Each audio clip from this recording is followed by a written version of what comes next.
if we ever meet again, I'll put a better picture of me. But we'll have to live with this one for now. My background, I'm a computer engineer, electronics engineer. I studied in the United States. My job for the last 15 years is to analyze and build systems based on methodology in business. I'm focused on business and technology. So one of the hot items that we're going to talk about today, of course, is artificial intelligence, and whatever that means. And at any point during my short presentation, please, if you want to ask any questions or interrupt me, if you have any comments, raise your hand and I will keep my mouth shut and listen to you. So, artificial intelligence has been going on since the 50s, okay?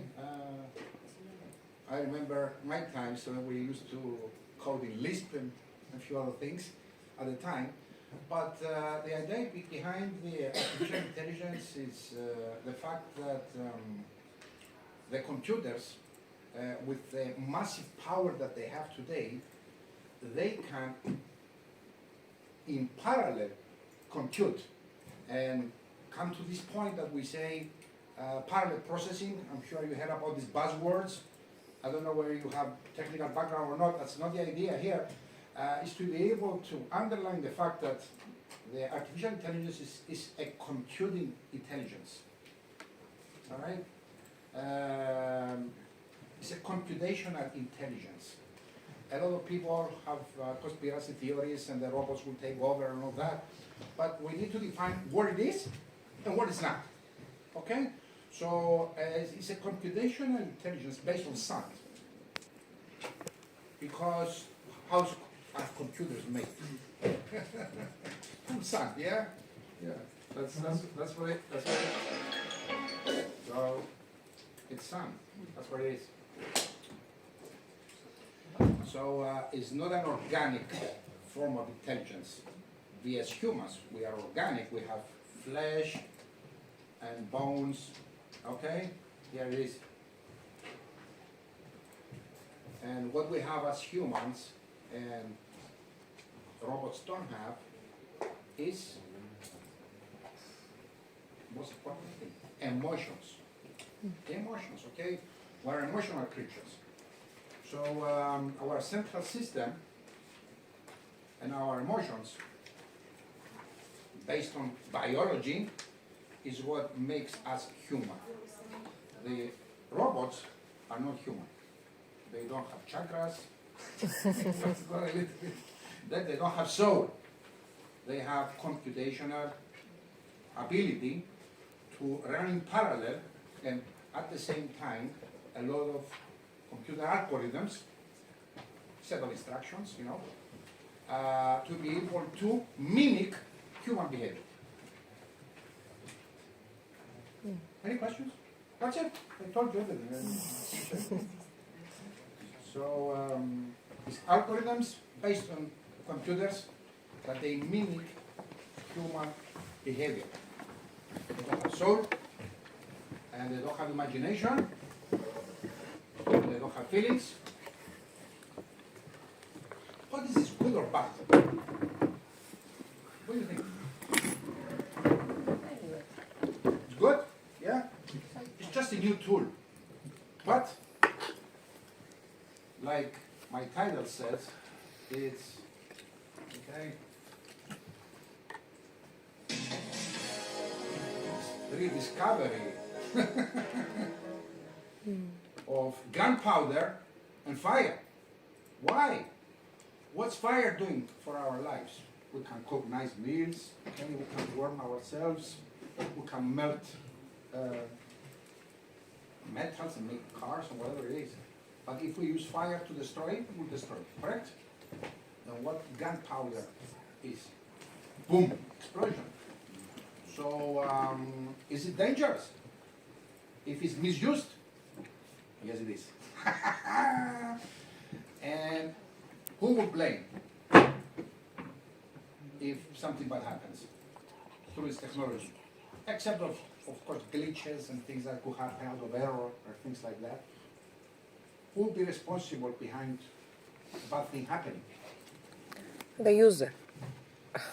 User, humans, us, because this is a computational power that mimics humans. And what was deciphered and make ChatGPT so much in fashion now, and why now is more important than ever, the artificial intelligence. What do you think makes it so unique? Anybody? It's one thing. What makes artificial intelligence now so unique? It's so important. This is why it's the discovery of fire. CEO of Google said that, by the way, I can say this, okay? Anybody has an idea? Yes? More transparent algorithms, I don't know, more or less bias in the AI. More transparent algorithms. Well, what do you mean by transparent algorithms? Please, elaborate. Well, so for many years, we very much depend on who developed the algorithms and how they see and understand the world. So when we're using AI, there could have been a lot of bias developed by the individual Okay. programmer. So we're looking more into creating unbiased AI algorithms.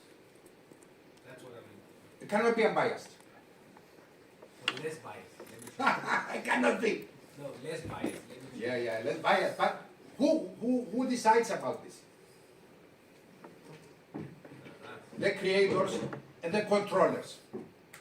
So we're not going to go into this now because there is a lot of conspiracy theory, a lot of talk about controlling this, which is correct, and you are very correct, okay? But at the end of the day, what makes this technology dangerous and capable is the fact that it's using, yes? Yeah, sure. Is using natural language to communicate with humans. Okay, so natural language is what our grandma used to tell us stories on the fireplace, is how we learn things, how we hear things. So natural language is the natural language is the way we communicate as humans. So now the robot tells us, the artificial intelligence tells us, you know, you have a mouse and you have a keyboard in the early 80s, okay, you go and use me to be able to give you computational output. Now, it doesn't need this interface anymore. They can talk to us. Okay, conversational AI and chatbot, which is text AI. Okay, in the next 4 to 5 years, it will burn in flames everything like I showed before. So, what's in it for you guys? What is bad? What is good? What makes you puzzled about this technology? And what is in for you in the next 2-3 years? What do you think is going to happen to your daily lives? What is good and what is bad? I have a question. Please. From the communication specialist point of view. Yes. One worry that I have when I see about the artificial intelligence, can Yeah. we think of artificial intelligence as a Trojan horse that can maybe someone who has the authority put the message they want to put in a way that make it seems more objectively? And the question is, okay, it's like a knife, it's like a gun. Who is the one who's going to make sure that this is not going to happen? Nobody can control it. And this is what you are talking about. This is what you're talking about. Mm-hmm. Because, you know, if we manage to talk to the amygdala of somebody's brain in a way that it will conceive it positively, finish story. So this is very correct. and this we're talking about regulation or not regulation, and it is, I would say, a yin-yang, meaning that we embrace the technology, we make it part of us, it's our tool, but it's a very dangerous, powerful, not dangerous, it's not tool, yes? But if in the communication, because natural language, number one, is where it is using, then if we manipulate it, we have a problem. And we're going to have a problem, guys, next year with these goggles that, mixed reality up or dip, that's going to be a huge new era of issues. People will be jumping off buildings because they think that they're flying. I'm sorry to say that, but that's a very huge threat. That's a very huge threat. So what's our responsibility here is to be able to embrace the technology, not fight it, and make sure, to the best of our knowledge and capacity, to use it positively. It's like fire and non-fire. So you either put the fire on your stove to cook soup, or you put it in bullets to kill. It's up to you. And I think we have to prepare the next generation because if you give them a knife, they don't know what it can do. You have to explain them that you need to cut the bread with it and not kill it. Yes. It's worse than that, unfortunately. Because our subconscious mind does not understand the difference, between reality and a movie and the metaverse, So I put my Googles on, okay, virtual reality, mixed reality. I'm looking at you now, and I'm looking at King of Egypt. I tell you, you are the King of Egypt. So the subconscious mind gets confused. So one way or the other, I can react strange, and I can react very, very bad for me, for my environment, and these are the threats that are coming up. So I don't want to make a conspiracy theory. I didn't come here to tell you bad things.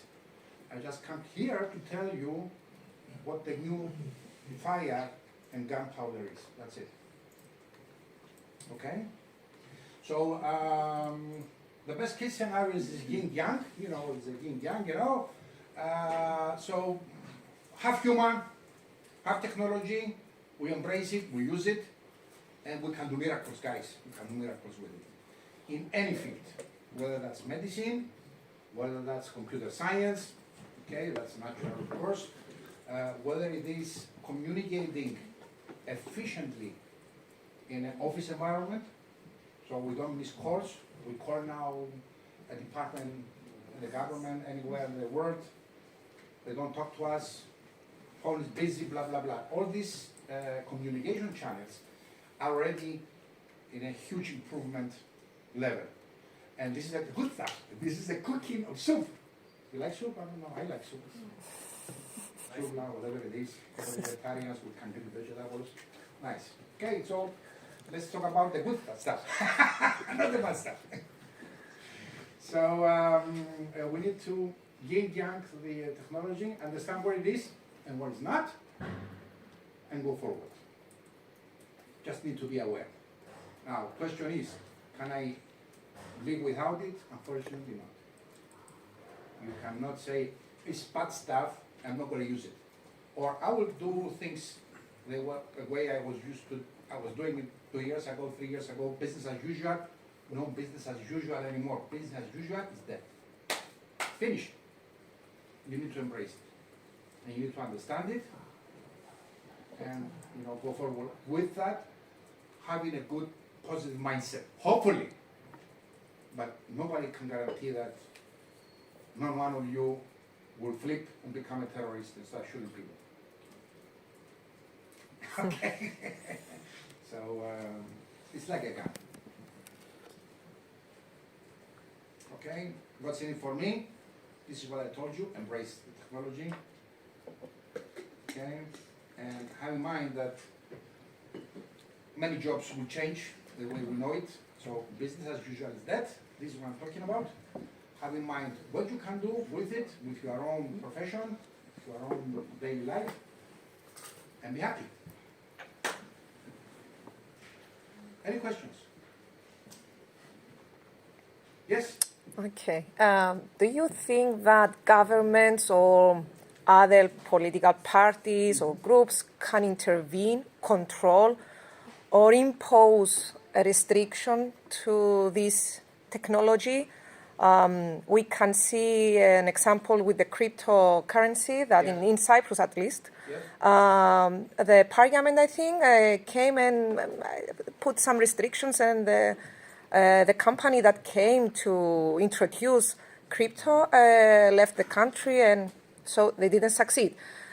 What about this kind of technology? Do you think that governments are aware of this, and can they intervene? They're aware, but they're powerless. They can do some regulation to some extent. But we are connected. All over the globe, we're connected through the internet, yes? So how much restriction you can put if me wants to connect with you on the other side of the globe and do whatever, and artificial intelligence is involved? How they can control it? They can control certain things, but they cannot control everything. One thing that they try to control is GDPR, yes? So, sensitive information about us, they say we'll control it. I said, you control it, okay. So how are you going to control it? He says, you need to put terms and conditions.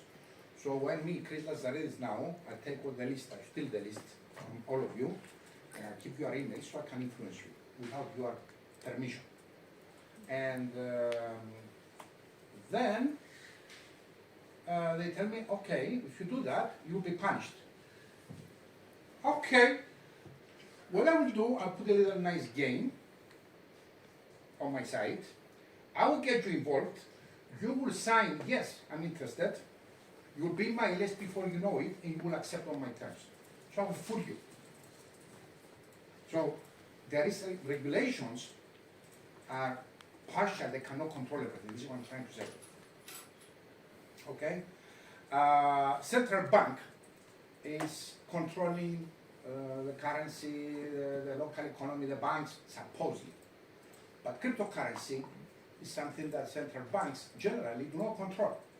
So we have this tendency of the international things happening that local governments cannot control. Chinese government banned Facebook. So my Chinese associates cannot talk to me via Facebook. They tell me, Chris, do you have WhatsApp because we cannot have Facebook? I said, no. I have Facebook Messenger. I don't want to have other messages. Okay, Mr. Chris. Okay, what they did a virtual private network. You know, so when they communicate with me, the Chinese government thinks that they are in the UK. So regulations will happen.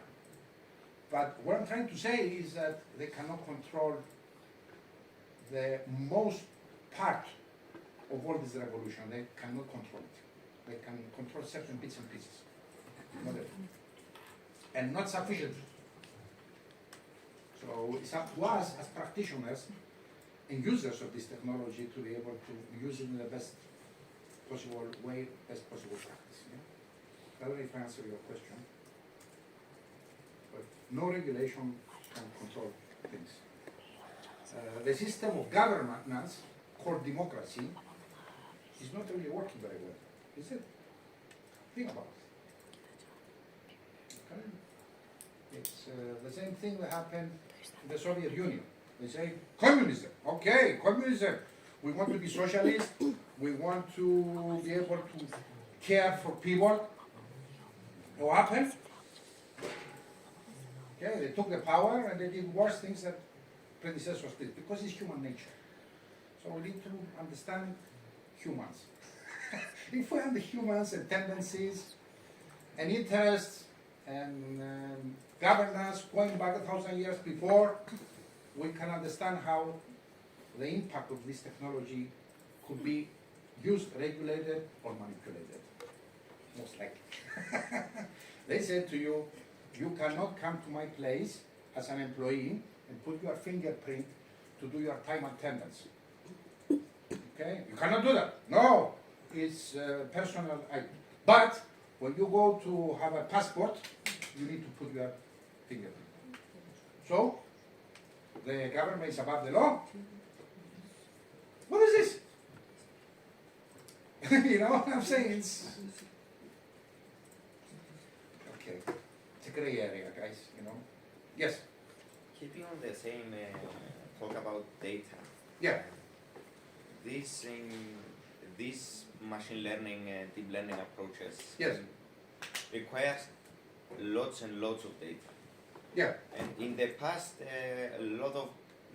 most tech companies took our data primarily for advertising purposes. Yes. But this new technology now, I think, raises the value of data much, much, much higher. Raises the value of data. Yes, and So what do you mean raises the value of data? so It's a very good point. I just want, you know. my data in the past, when I used the browser, my operating system, anything really, the value that the manufacturer or publisher of the software, Okay. the value that he could get from my data was to build a profile around me so he can target ads at me. The more targeted these ads can be, the more partners he can have in his advertising network. Now he has another market to sell my data to. Those who develop these ChatGPT and whatever. Shouldn't we begin thinking about this? Because in the European Union introduced GDPR, but it did nothing in the end of the day. We just get pop-ups Very little, very in every little, yes, website yes. we This is what visit. we just said before here. Well, you know, shall I answer your question? Okay. Your observation is spot on, okay? Bullseye, okay? Because the next thing in marketing is personalization. So I don't want to send you an offer that I send to everybody else, like everybody's doing now. I want to send you an offer that answers your dreams. You know, talks to your dreams. We said humans, emotions, dreams. Okay, so if we manage to decipher what your dream is and manage to send you what you want to hear from me, okay, then you purchase more, you become a more frequent buyer. So value of data, as you said it, it's 100% spot on. Okay, I'm giving a seminar on AI marketing next November. Welcome to come. Okay, but the idea is, all the idea behind the seminar is this: what you're saying. Because in order to be able to manipulate in a nice way, I say manipulation to make the word stronger, you know, to influence people to purchase, you need to talk to their dreams. Okay? Steve Jobs said one thing, look it up, okay? It says, customers don't care about you. Steve Jobs, you know, Apple guy, yeah? They don't care about you. They don't care about your products or services. What they care, okay, is about themselves, their own goals, their own dreams, and their most intimate desires. Think about that, it's very powerful, okay? You can look it up on the internet, it says Steve Jobs quotes, okay? Most intimate desires. What is the intimate desire? Big desire. It's a dream. It's not a realistic need, okay? It's me thinking about it beautiful girl today at night. It's me thinking about sitting down in a nice beach, you know, over the horizon and enjoying my wine and listening to the waves of the beach, something like that. It's not something very realistic in a way. It's not something that I need. Why I buy a very expensive €500,000 car? Is it going to ride different, much different from, let's say, a €50,000 car? Tell me. Not really, is it? It's just for me. It's for me to project inward my image to me and feel good.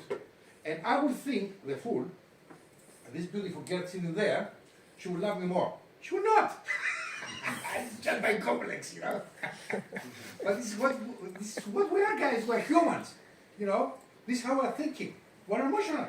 Yes, we're emotional.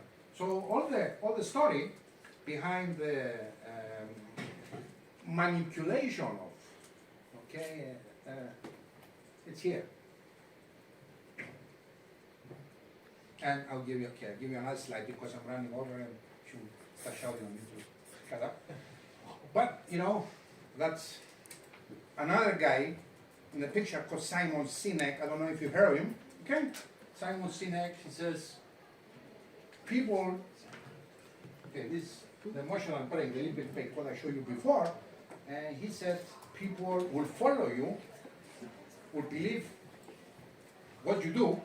Could be like a dog shelter, you know. It doesn't have to be something very, very big, but they will believe what you believe. If you don't believe, people will not follow you.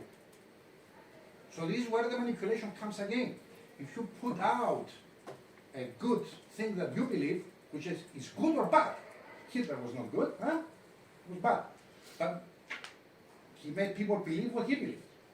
Okay, these big leaders, if you look at them, they put out the message because they believe it so much and because they communicated it, other people believe. And why people believe what you believe? It's for themselves again. It's not for you. Okay? Martin Luther King was out there giving a speech. Okay, 25% of the people were not African Americans, were white. Okay, and he was talking, and Simon Sinek said, "Who went there for Martin Luther King?" And the answer is nobody. Everybody went for themselves. So we're a little bit selfish as humans. But we could manipulate it. This is what I'm coming to. Okay, so I don't want to go too deep into this now. It's not the idea. But the reason I mentioned it is because there is this big conspiracy theory that robots will come and capture the world, and you know, this is not really what's happening. Under the hood. Yeah. It's computational power, parallel processing, very, very capable algorithms, and it is dangerous because they can talk our language and they can process things to mimic people that they can fool us. So, any more questions? Yes, please. Sorry, in one of the slides, it was saying that there will be more jobs other than AI taking of the jobs. Yes. May you give an example? What type of jobs will be available? Okay, let's be able to give you a general and meaningful answer. You need to understand what we are as humans, what we possess as humans that robots don't possess. Imagination, yes, and creativity. So what is going to be of most value in the next 5 years is these two things, creativity and imagination. And I'll give you an example, okay? Let's say I'm a graphic designer. Yeah, I'm a graphic designer. You come to me, you want to build a business profile, logos and all that, okay? Now I have the robot side by side me, and in order for me to be able to give you a better offer, okay, I need to be able to utilize this technology to be able to give you a better branding for your business. So I cannot be anymore a classical designer. I have to be a brand expert. I have to be able to connect to you to understand what you need, and then the robot will help me to do that. So a new job is created. Accountants, for example, you know, clerks that they enter manual processing into the computer. This will stop to exist. So this will go away. But business experts, okay, will come along and say, you know, we can sit down and talk about your business. Say, yeah, I can advise you I can advise you, and I don't need you to go and ask 10 of your clerks and your accountant to be able to print a big bunch of papers to understand what your business is doing and what the tendencies and the trends of the market are. Because I have analytics. Okay, I have analytics, and this analytics, which is my robot doing, okay, you give me a few indexes, and then immediately I can talk to you about your business. And I'm a business analyst, I am a financial controller, and I can talk to you about this. This job could not exist the same way it existed 10 years ago, because the data and the information was not there to communicate. So, imagination, all right, imagination, creativity are the most important things to be able to have the new jobs coming up as a trend, and you can embrace it by not changing your direction. You say, I study accounting, I'll stop because no, it's not going to be any more accounts. No, you can just embrace the technology, use your imagination and creativity to become a better practitioner.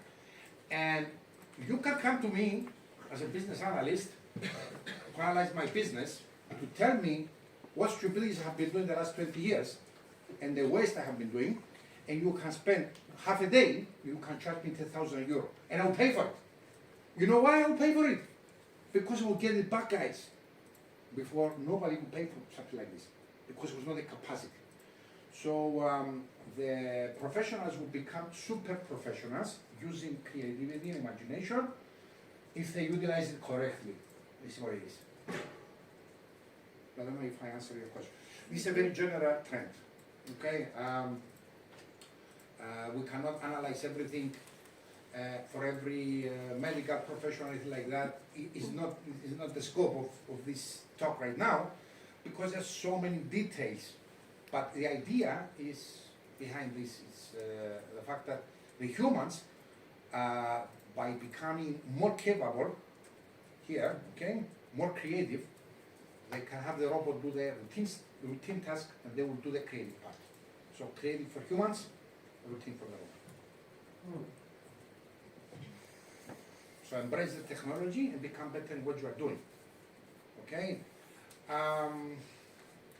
Let's talk about music. Can the computers, can the AI now create music?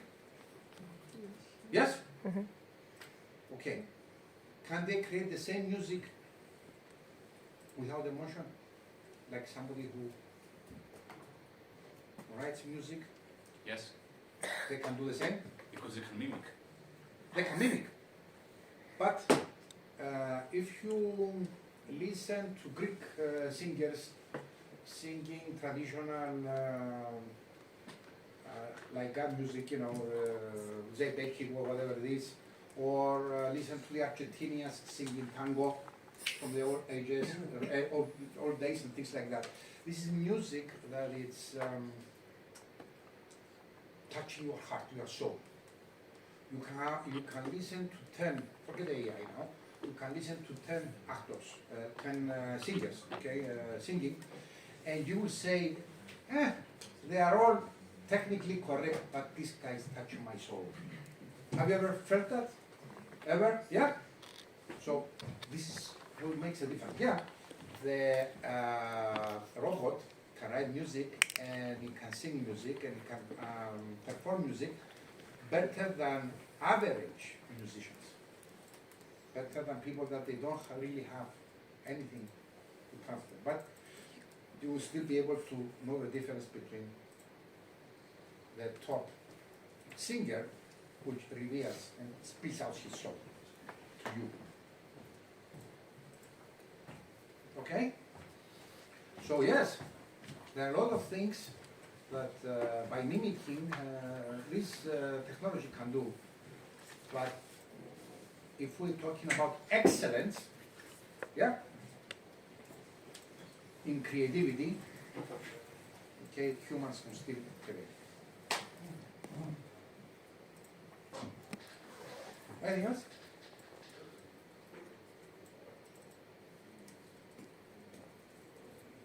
No?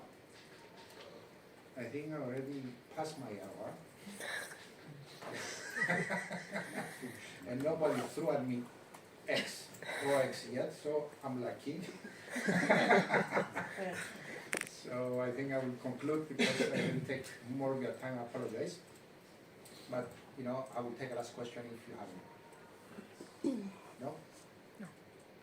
We're good? Yeah. Okay, guys, I want to thank you so very much for you listening to me today.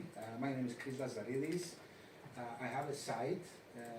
It's this guy here. Okay. ChrisLazarides.com. If you want to stay in touch with me, I will be delighted.